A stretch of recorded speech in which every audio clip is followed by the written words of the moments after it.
Cordial boa noite a cada amigo, a cada irmão que veio aqui a este lugar para buscar a presença de Deus, para aprender da sua palavra, para aquecer a sua vida espiritual. Amém? Nós estamos no calendário da Igreja Adventista vivendo um período, um tempo que chamamos 10 dias de oração. Começou quinta-feira passada, e a revista sobre o tema, inclusive, foi divulgada, foi distribuída, mas se alguém não tem a saída, poderá ainda procurar. E o tema de hoje, na proposta de hoje, é orarmos para que Deus nos dê vitória sobre o pecado e a tentação. Vitória sobre o pecado e a tentação. Nós todos precisamos diariamente de vencer a tentação e vencer o pecado. Diariamente precisamos buscar novas forças, nova orientação, um poder renovado do Espírito Santo para ter uma mente lúcida e clara a fim de poder se contrafazer contra as astutas artimanhas do diabo. Nesta noite, eu quero usar uma história bíblica para ilustrar a necessidade que temos de ser vencedores contra o pecado e a tentação. Quero lhes convidar a abrir a palavra de Deus em 1 Reis, capítulo 18. 1 Reis, capítulo 18. Nós vamos aqui analisar alguns aspectos de uma luta espiritual que ocorreu no Monte Carmelo entre Deus e os profetas de Baal. Qual era a situação de Israel neste tempo? Israel, como nação, estava dividida.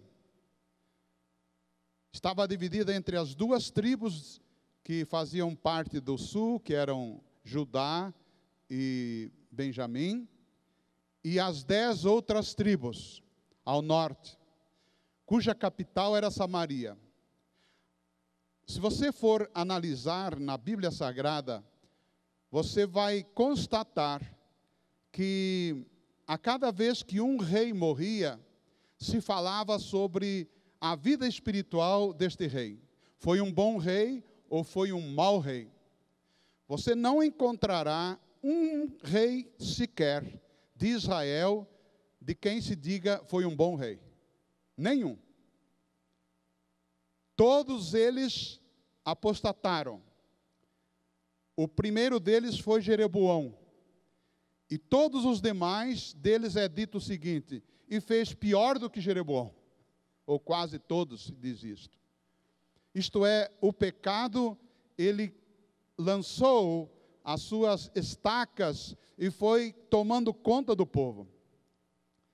Para piorar a situação, a fim de que o povo das 10 tribos chamadas de Israel não fossem ao templo em Jerusalém, então um dos reis resolveu construir um templo em Samaria. Um templo e um sacerdócio em Samaria, um sacerdócio apostatado, para que o povo então não precisasse ir ao templo em Jerusalém, e ali então pudesse ser confundido na sua mente apostatada. A situação chegou a um ponto tão trágico que um dos reis, chamado Acabe, este rei resolveu casar-se com uma mulher pagã. Um maior símbolo na Bíblia de apostasia é Jezabel. Esta era a esposa de Acabe. Jezabel era uma mulher fenícia, um país vizinho de Israel. E Jezabel era uma mulher muito influente, uma mulher que conseguia influenciar as pessoas e conseguiu influenciar Acabe de uma forma extraordinária. E Acabe chegou ao ponto de permitir não somente que Jezabel trouxesse a adoração de Baal e outro dos deuses também chamado Acera para Israel, mas ela trouxesse também os sacerdotes destes dois deuses. Ao ponto que no tempo de Elias se diz que ela alimentava em tempo de seca, em tempo de falta de água, ela alimentava 400 profetas de Baal e 450 de Acera na sua mesa. Tempo de crise em Israel, o povo passando fome, e o alimento deste povo, em parte, estava sendo retirado para alimentar sacerdotes pagãos. Que coisa terrível. Veja, Elias então aparece no capítulo 17, de repente. Não se sabe quem foi o pai de Elias ou a mãe de Elias, apenas se sabe que ele era tesbita, morador de Gileade, um anônimo. Ele aparece de repente diante de Acabe. Isto está no capítulo 17, 1 Reis, verso 1. Ele aparece no palácio e ele fala uma coisa apenas: tão certo como vive o Senhor Deus de Israel, perante cuja face estou, nem orvalho, nem chuva haverá nestes anos, segundo a minha palavra. Veio-lhe a palavra do Senhor dizendo: retira-te daqui, vai para a banda do Oriente, e esconde-te junto à torrente de Querite, fronteira do Jordão. Então veja, tão rapidamente quanto Elias entrou no palácio, rapidamente ele saiu e Deus já lhe deu um destino, lhe deu um lugar onde deveria ir, e era muito longe. Ele não somente foi para a área das tribos de Judá, ele foi para o extremo, lá para junto do Jordão. E lá Deus alimentou Elias de uma forma não tradicional. Um corvo lhe trazia diariamente carne e pão. Você sabe que corvo gosta de carne, mas este corvo obedecia. E ele não se alimentava da carne, mas a levava para Elias. E Elias ficou muito feliz ali, tomando água junto ao ribeiro, estava tranquilo. Todo mundo tendo falta de água, mas ele não tinha. Depois de cerca de um ano, Elias recebe uma nova ordem. Agora você deve ir lá para a região da região além de Israel, da Fenícia, uma área da Fenícia, que era de onde Jezabel havia vindo. Imagine, Acabe tinha colocado anúncios, procura-se vivo ou morto, a respeito de Elias por todo Israel. Aliás, não só Israel, ele diz que ele procurou a Elias entre as nações vizinhas também. Mas talvez ele nunca imaginasse que Elias seria mandado por Deus justamente para uma cidade vizinha onde estava o pai de Jezabel. E agora, Elias vai obedecendo a Deus. E para sua surpresa, Deus pede que ele procure uma viúva muito pobre, que estava agora recolhendo alguns gravetos para então fazer a última comida para seu filho e para ela, e depois haveria de morrer. Mas então, Elias chega-se a ela e diz: por favor, faça uma comidinha para mim. Ela disse: mas eu vou fazer, mas eu quero dizer para você que é a última comida que eu estou fazendo. Traga para mim e Deus vai cuidar de você. Deus colocou Elias para crescer na sua visão a respeito da capacidade de Deus supri-lo, preparando-o para um momento crucial do Monte Carmelo. E agora, então, depois de um tempo ali, Deus diz para Elias: agora você deve voltar a Acabe, e você deve enfrentá-lo. E você vai encontrar no capítulo 18, no capítulo 18, sim, verso 14 em diante. Ele se encontrou com Obadias. Obadias era um servo de Acabe, e Acabe havia enviado a este servo para procurar algum alimento para os seus animais. Vamos ler a partir do verso 10. Tão certo como vive o Senhor meu Deus, teu Deus, não houve nação nem reino onde meu Senhor não mandasse homens à tua procura e dizendo eles, aqui não está, fazia jurar aquele reino e aquela nação de que não te haviam achado. Agora tu dizes, vai e dize ao teu senhor, eis aqui está Elias. Pode ser que, apartando-se eu de ti, o Espírito do Senhor te leve, não sei para onde. Vindo eu a dar as novas a Acabe, não te achando, ele me matará. Eu, contudo, teu servo, tenho o Senhor desde a minha mocidade. Temo ao Senhor desde a minha mocidade. Acaso não disseram a meu senhor o que fiz, quando Jezabel matava os profetas do Senhor, e como escondia 100 homens dos profetas do Senhor, de 50 em 50, numas covas, e os sustentei com pão e água, e agora tu dizes, vai, dize ao teu senhor, eis que aí está Elias, e ele me matará.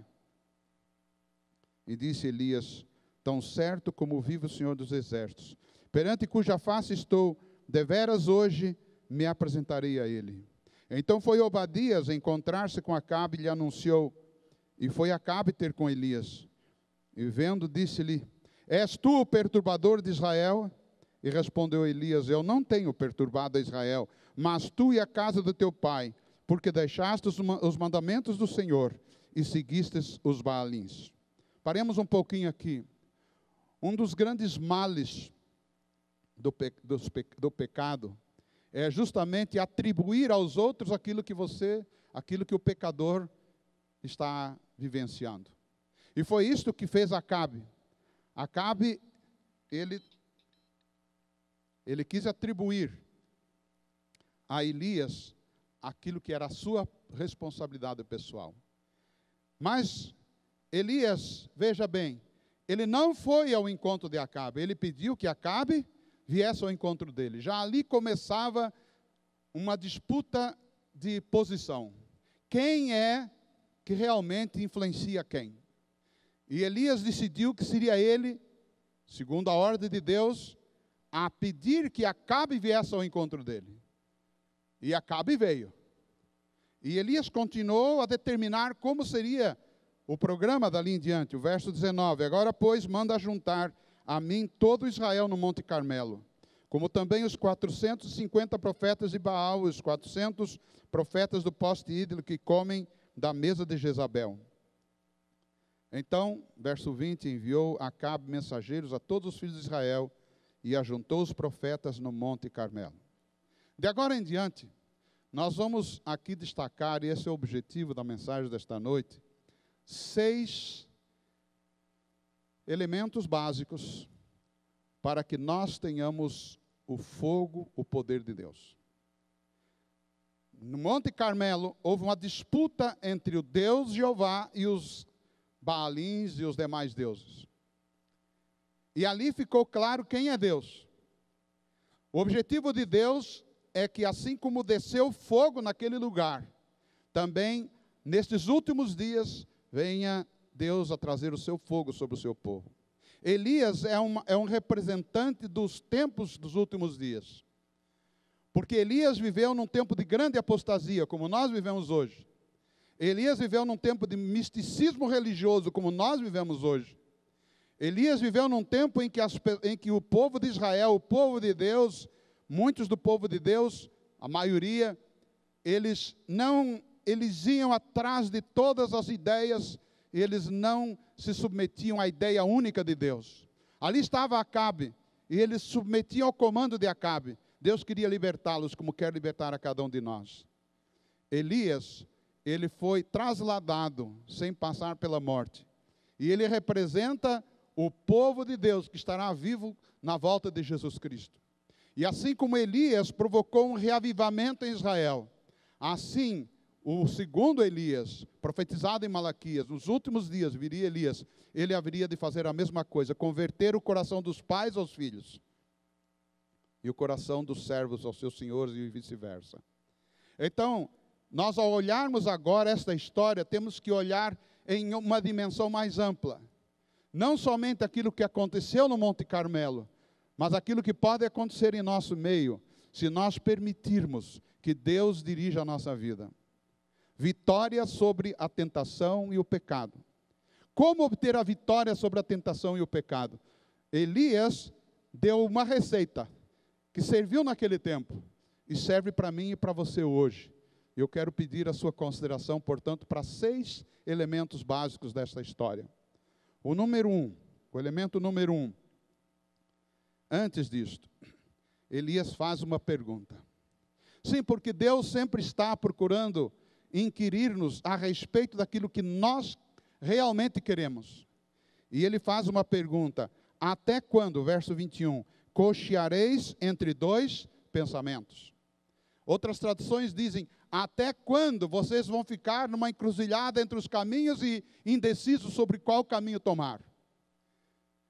Isto também pode representar o que Jesus fala de Laodiceia, uma igreja morna, não é quente nem fria. Até quando cocheareis? Até quando ficareis inclinados para um caminho e para outro? Eles não eram 100% servos de Deus e não eram 100% servos de Baal. Deus não aceita adoração pela metade. Deus não aceita um serviço pela metade. O diabo até aceita, ele não se preocupa. O diabo não se preocupa se nós estivermos com um pé no mundo, um pé ao lado dele e um pé ao lado de Deus. Para ele, 50%, 10%, 5% com ele é 100% com ele. Mas para Deus, não há meio termo. Ao Senhor teu Deus adorarás, e só a Ele prestarás culto, disse Jesus para o próprio Satanás no deserto da tentação. E Elias fez essa pergunta: até quando vocês vão ficar indecisos? E ele então disse: o Senhor é Deus, seguiu. Se é Baal, seguiu. Deus não obriga ninguém a segui-lo, mas Deus pede que nos definamos de um lado ou do outro. E esta pergunta é a base para nós buscarmos os 6 elementos para termos o fogo de Deus. De que lado você está? Certamente Deus tem muita alegria de ver você aqui neste domingo à noite para buscá-lo. Você já está demonstrando a inclinação do seu coração. Mas não basta somente vir à igreja. Não basta ser um cristão vindo aos cultos, isto é ótimo. Mas o que acontecerá amanhã? O que acontecerá nos negócios que faremos amanhã? O que acontecerá nos relacionamentos que teremos na manhã e nos próximos dias desta semana? Quando estaremos lutando pelo dia a dia, lutando pelo pão de cada dia, estaremos íntegros com Deus? Estaremos decididos a ficar ao lado dele, não importando as consequências? Até quando? Há um tempo limite também para cada um daqueles que estão cocheando. Porque Deus há de trazer a juízo toda a obra. E aí nós vamos ao primeiro item. Verso 30. Então Elias, só fazendo um retrocesso, Elias fez uma proposta para os profetas de Baal: vocês façam um altar, coloquem um novilho sobre o altar, vocês orem ao vosso Deus, o Deus que responder por fogo, esse é o Deus verdadeiro. Ele deu a primazia, cortês, né? Primeiro vocês. E estes homens, nós não podemos duvidar da sinceridade errada destes homens. Porque a Bíblia diz que eles se lancetavam, eles se cortavam, todo o esforço que podia ser feito para adorar ao seu Deus, eles fizeram. E nós vemos muito disso ainda hoje. Gente que confunde barulho com a presença de Deus. E foi isto que eles fizeram. E Elias, para mostrar ao povo de Israel, que estava ali em volta, aos que estavam ali em volta, mostrar a eles a insensatez da fragilidade deles, ele começou a zombar. Olha, pode ser que o vosso Deus esteja dormindo, tenha ido viajar. Então, por favor, gritem mais alto. Não é um muito gritar que abre o ouvido de Deus para nos ouvir. Mas é o grito da alma, mesmo silenciosa, que faz com que o Espírito de Deus venha a nós para nos ouvir. Verso 30, então vamos ao primeiro passo. Então Elias disse a todo o povo: chegai-vos a mim. E todo o povo chegou a ele. Elias representava a Deus. Se você e eu quisermos ter o fogo de Deus, precisamos aproximar do Deus do fogo. Elias representava a Deus. E ele diz: venham aqui perto, se unam. Uma outra lição importante é que Deus chama o seu povo para estar unido na busca do seu poder. Deus não nos quer dispersos. Todos aqueles que adotam o seu nome, que aceitam ser seus filhos, então devem estar unidos, se admoestando uns aos outros, ajudando-se uns aos outros, encorajando uns aos outros, apoiando uns aos outros e não criticando uns aos outros. Aproximai-vos de mim. E o povo se aproximou. Esse é o primeiro passo. O segundo passo, verso 30 ainda. E Elias restaurou o altar do Senhor que estava em ruínas. Havia ali um altar que no passado serviu para adorar a Deus. E ele estava em ruínas. Eu tenho uma informação para lhes dar. Este altar não estava em ruínas porque os inimigos de Deus o haviam derrubado. Ele estava em ruínas por desuso. E é uma pergunta que cada um de nós deve se fazer. Como está o seu altar de família? Como está o seu altar pessoal, de adoração pessoal? E nós poderíamos ampliar. Como está o altar da igreja? Nosso Deus é um Deus santo. Ele nos quer diariamente indo ao seu altar para adorá-lo, para ouvir a sua voz e para seguir o seu comando. Elias restaurou o altar. Não pode haver reavivamento sem altar. Não pode haver reavivamento sem presença diante do altar de Deus. Quantos altares estão em ruína? Quantos cristãos são cristãos de um dia por semana, 2 dias, assim, parcialmente ainda nesses dias? Eu lhe faço um desafio. Comece o dia na comunhão com Deus. E comece o dia pedindo a Deus que o faça uma testemunha fiel ao longo do dia. Há uma oração que eu gosto de fazer. Deus, mande pessoas para que eu seja um canal das suas bênçãos para elas, de manhã. E você não imagina como Deus está disposto a fazer isso. Às vezes eu fico pensando, um pensamento humano, que lá no céu, quando o Pai ouve essa oração, ele se volta para os anjos, para o Espírito Santo e diz assim: não precisamos decepcionar não podemos decepcionar esse nosso filho. Mandemos aquelas pessoas carentes do nosso amor, carentes da palavra, mandemos a este meu filho para que ele realmente possa cumprir o objetivo do seu coração. Quando nós e Deus estamos unidos no mesmo propósito, milagres acontecem. Amém? Primeira coisa, aproximar-se de Deus. Segunda coisa, restaurar o altar. Mas vamos ao verso 31. Tomou 12 pedras, segundo o número das tribos dos filhos de Jacó, ao qual viera a palavra do Senhor, dizendo: Israel será o teu nome. Não eram 10 as tribos que estavam ali, representadas? Mas Deus quis mostrar a eles: eu não estou na divisão, eu estou na união do meu povo. Israel foi chamado para ser vencedor, vocês estão sendo derrotados.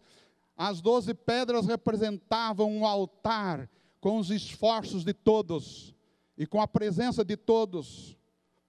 Uma das maiores tragédias que cai sobre as famílias, sobre a igreja, é a divisão. É a divisão. O diabo é especialista em dividir. Ele já começou dividindo lá no céu. Depois ele chegou à terra, ele já dividiu Adão, separou Adão de Eva. Depois separou Caim de Abel. E você vai vê-lo separando sempre que puder o povo de Deus. Mas Deus quer nos separar do mundo, mas quer nos unir uns aos outros.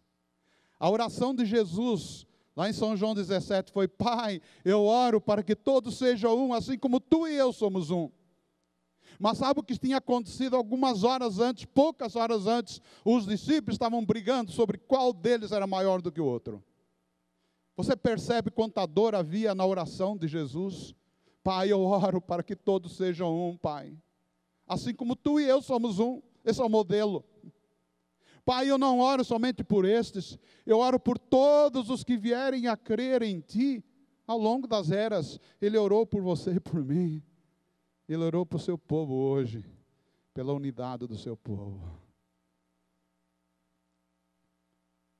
E Elias restaurou o altar com as 12 pedras para dizer qual é o ideal de Deus. É o povo que representa a Deus, unido para adorar a Deus. Amém? Mas vamos adiante. Chegamos ao segundo. Primeiro, chegar-se a Deus. Segundo, restaurar o altar. Verso 32. Com aquelas pedras edificou o altar em nome do Senhor. Depois fez um rego em redor do altar, tão grande como para semear 2 medidas de sementes. Você pode pesquisar a Bíblia de Gênesis e Apocalipse. Nenhum outro altar foi construído com um rego ao seu redor, com um acero, poderíamos dizer. Mas por que Elias agora está construindo um rego amplo ao redor do altar? Sabem, queridos, como Deus deve ter ficado feliz com essa decisão de Elias.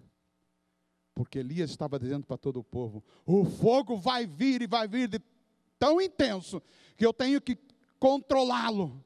Eu tenho que fazer um acero, senão vocês vão pegar fogo também. E vão morrer. Este acero representa a fé. A fé é a visão antecipada daquilo que Deus vai nos dar. A fé é a visão antecipada daquilo que Deus quer nos dar. Como está a sua fé? Você pode pedir hoje, pelo dia de amanhã, com a certeza de que Deus, respondendo do jeito que você quer, não respondendo, está fazendo o seu melhor. Mês de janeiro eu preguei um sermão aqui e contei algumas coisas, mas não contei o que eu vou lhes dizer. Eu sofri um acidente, um atropelamento, em setembro do ano passado. E então logo que eu saí do desmaio, fui levado à ambulância, eu comecei a sentir uma dor muito forte no cóccix, muito forte. Quando a ambulância se deslocou para o hospital, a rua era irregular e aquilo ia machucando muito.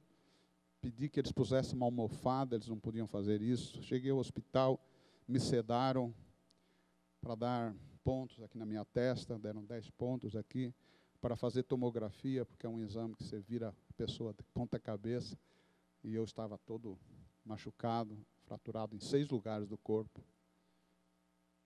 Isso a tomografia mostrou depois. Então logo me levaram de volta para uma cama no pronto-socorro. Depois de algum tempo, o efeito da sedação passou e a dor voltou.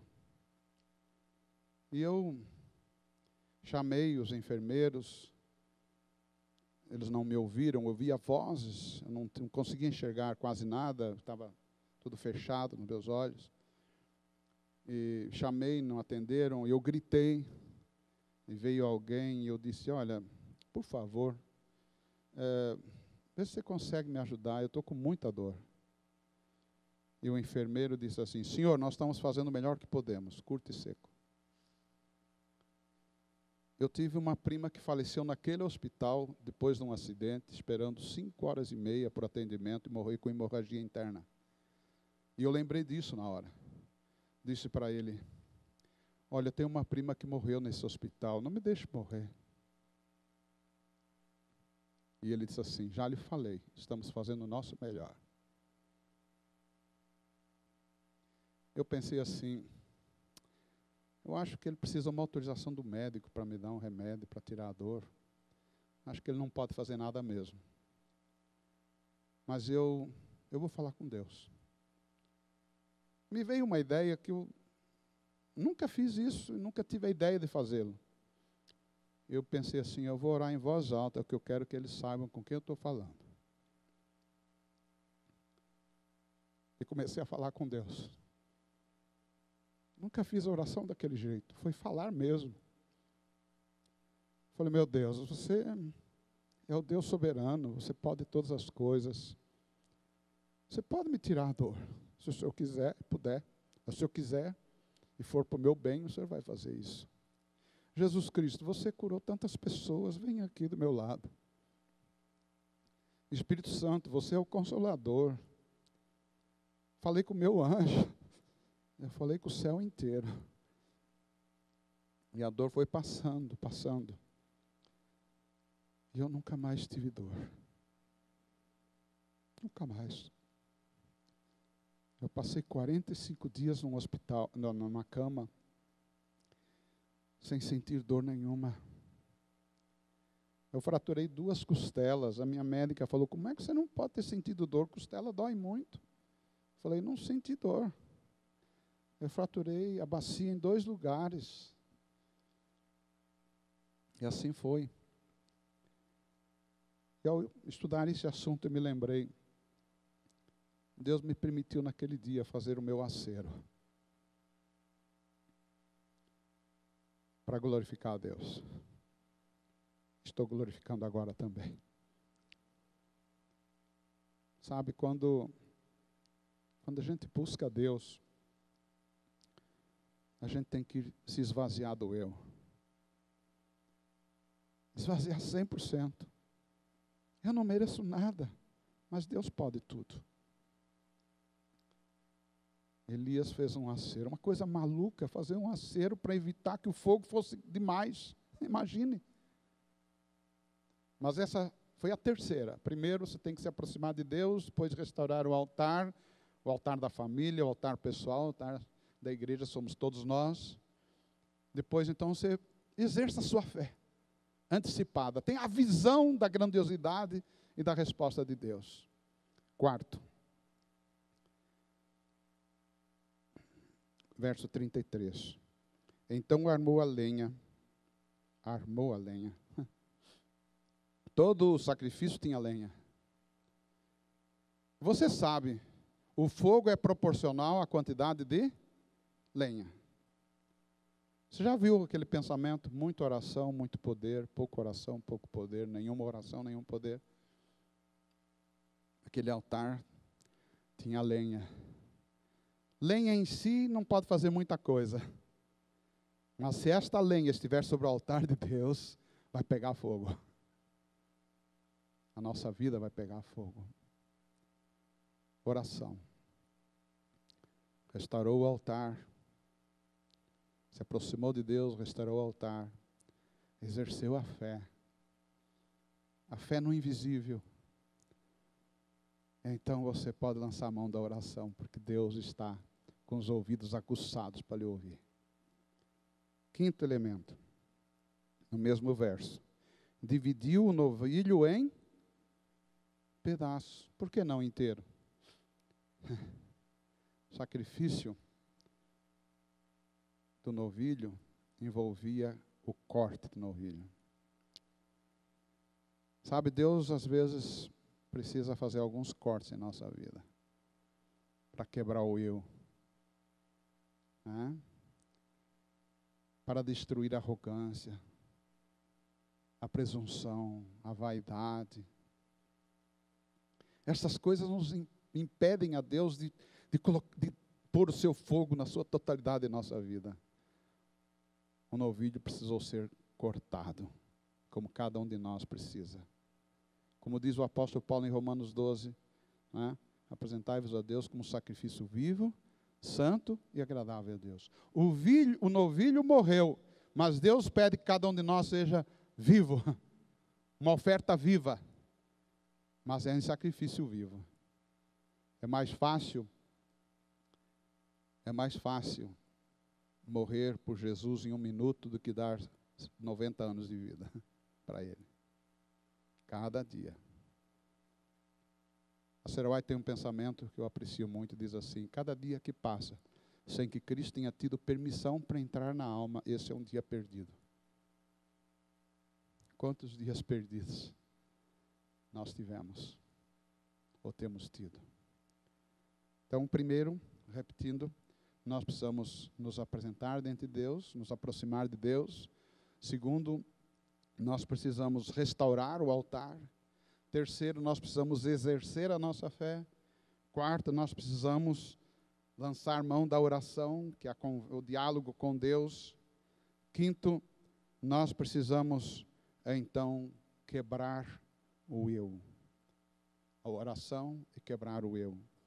Porque a oração, ela não pode subir ao Pai através de um coração, de uma mente orgulhosa e vaidosa. E então vem o sexto ínte. E disse, enchei de água 4 cântaros, e derramai-a sobre o holocausto, e sobre a lenha. E disse ainda, fazei a segunda vez, e o fizeram. E disse mais, fazei a terceira vez, e o fizeram a terceira vez, de maneira que a água corria ao redor, e ele encheu também d'água o rego. Água. Em se falando de fogo, para que serve a água? Para apagar o fogo. A água é o contrário do fogo. A água é tudo que nós poderíamos ter de melhor para apagar o fogo. Mas o fogo de Deus não se apaga com o melhor do homem. O fogo de Deus se apaga com o melhor de Deus. O fogo de Deus se acende com o melhor de Deus. E não se apaga com o melhor do homem. Ah, meus irmãos. Quanta coisa humana a gente coloca para apresentar diante de Deus. Ali estava a água. Você sabe, o sacrifício foi... Eles foram até o meio-dia, os profetas de Baal. Eles estavam doidos para fazer um truquezinho ali, pegar fogo naquele sacrifício. Você for ao passado, você vai ver que lá no Egito, os magos, eles fizeram truques até uma certa altura. Você vai ver que o próprio Satanás, no deserto da tentação, ele apresentou algumas artimanhas para enganar a Jesus. A Bíblia diz em Tessalonicenses que o diabo, ele fará grandes sinais e prodígios nos últimos dias. Sabe? Mas Deus tinha um plano para que ninguém ali colocasse em dúvida o seu poder. Ninguém. Quando Elias mandou colocar tanta água, ficou muito claro ali que a resposta vindo não seria uma resposta de um truque humano. Meio-dia, um fogozinho escondido, não é? Aquela lenha se incendiaria. Você sabe, o diabo, por exemplo, quanta mentira ele colocou no mundo sobre a ressurreição de Jesus. Não, isso foi um truque, roubaram o corpo de Jesus. O inimigo está disposto a enganar. Se você não estiver firme em Deus, vai ser enganado. Então, repetindo os 6. Primeiro, aproximar-se de quem? Vamos lá, aproximar-se de quem? De Deus. Segundo, restaurar o quê? O altar. Lembra dos 3 itens, né? Altar da família, o altar do culto pessoal, da sua devoção pessoal, e o altar de todos nós aqui na igreja, né? Por exemplo, quando você canta um hino aqui na igreja, você canta com um sentimento da alma mesmo, ou está ali repetindo palavras sem qualquer sentido? Então, sabe, nós precisamos ter consciência que estamos prestando um culto diante do Deus vivo, não é uma coisa tradicional. Deus falou ao povo de Israel, olha, eu aborreço o sacrifício de vocês. Mas não é porque Deus não queria que fizesse o sacrifício. Aborreço os sábados de vocês, não é porque Deus não queria que eu adorasse no sábado, é que aquilo era feito dentro de um contexto de uma mistificação, de um tradicionalismo. E Deus busca crentes cristãos que sejam capazes de colocar o seu coração, a sua alma em tudo que fazem quando se trata de adorá-lo. Amém? Próximo item. Nós precisamos também fazer o acero, exercer a fé. Nós precisamos também orar E nós precisamos quebrar o eu. E então deixar que o poder soberano de Deus prevaleça e não truques humanos. O que aconteceu? A Bíblia nos diz que Elias fez uma oração. Quanto tempo ficaram os profetas de Baal orando? 2, 3 horas, a manhã toda. E se você quiser contar, cronometrar no seu relógio, claro que eu vou ler em português, não em hebraico, você vai ver que esta oração tem menos de meio minuto. Vamos lá? Isso está no verso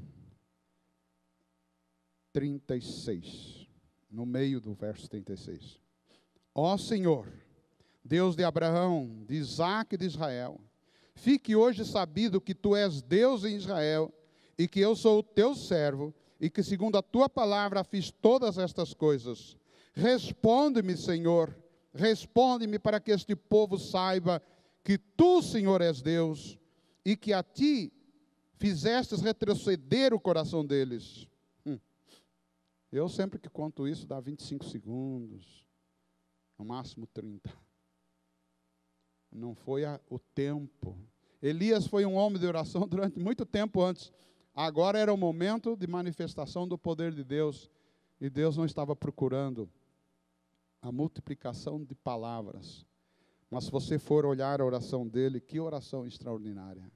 Honrando a Deus e pedindo a Deus que o coração do povo retrocedesse, voltasse. E o que aconteceu? Agora, gente, desceu fogo do céu.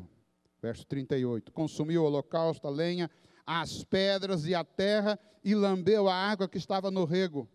O que vendo todo o povo, caíram de rosto em terra e disseram: o Senhor é Deus, o Senhor é Deus. E então, já que agora o povo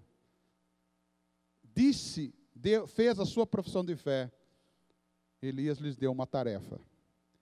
Verso 40, disse Elias: vamos provar se vocês acreditam mesmo que eu sou Deus. Lançai mão dos profetas de Baal, e que nenhum deles escapa. E lançaram mão deles.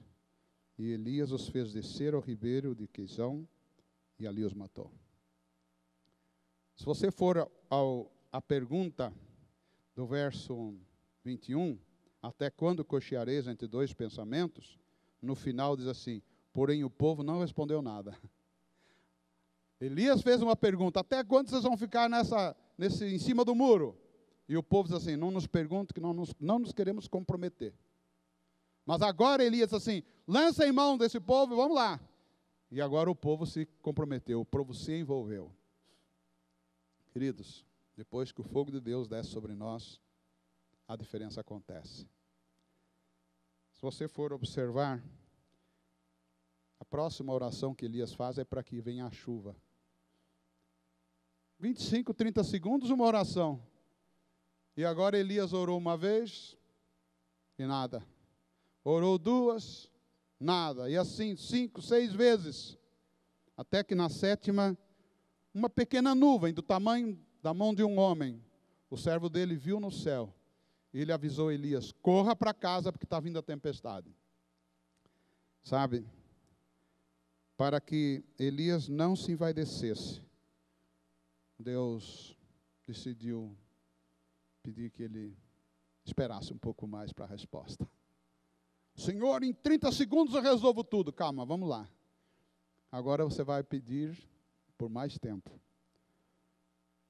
Para que o coração de Elias se expandisse e coubesse a bênção de Deus, Deus decidiu dar um tempinho para ele. Há uma pequena história que diz que um dia pegou fogo numa igreja. E a vizinhança toda se aproximou para ajudar a apagar o fogo. E entre os vizinhos ali estava um ateu. Não cria em Deus. Escarnecia da igreja. E alguém falou: puxa, mas até você aqui ajudando? Ele disse: a sua igreja nunca pegou fogo antes, porque eu viria aqui. Se você pegar fogo para Deus, vai brilhar. Se a igreja de Deus pegar fogo, vai brilhar. E aqueles que olhando apenas para a nossa profissão de fé, para a nossa teoria religiosa, não veem nada, verão que realmente vale a pena se aproximar como nós nos aproximamos e receber o poder de Deus. Amém? Posso fazer uma oração por cada um dos irmãos, pedindo que Deus nos dê esse fogo, esse poder, essa graça. Deus ilumina a nossa vida, nossa família, os nossos queridos, e nos ilumine para que ajudemos a levar luz aos outros, a fim de que Jesus em breve venha buscar um povo para estar com Ele para sempre. Amém? Podemos fazer essa oração? Pode levantar a sua mão. Nosso bom Deus, nosso bom Pai, te louvamos e bendizemos pelo privilégio de ter a Ti como nosso único e maravilhoso Deus. Pelo privilégio de saber e ouvir a respeito desta história de Elias, que nos mostra que o Deus poderoso de ontem, Ele está à disposição de cada um de nós hoje também. Portanto, batiza-nos com Teu Santo Espírito, ensina-nos o caminho pelo qual devemos andar, faz-nos humildes, Senhor, e faz-nos capazes de nos aproximarmos de Ti diariamente, para receber este poder e brilhar e transcender para todos aqueles a quem o Senhor colocar em nossa vida, em nosso caminho. Dá-nos uma boa semana, uma semana feliz. Nesses 10 dias de oração, que nós também cresçamos, ó Deus, no conhecimento maravilhoso do Senhor Jesus Cristo e da oração como instrumento para nos aproximarmos de Ti e uns dos outros. São bênçãos que pedimos no nome de Jesus. Amém.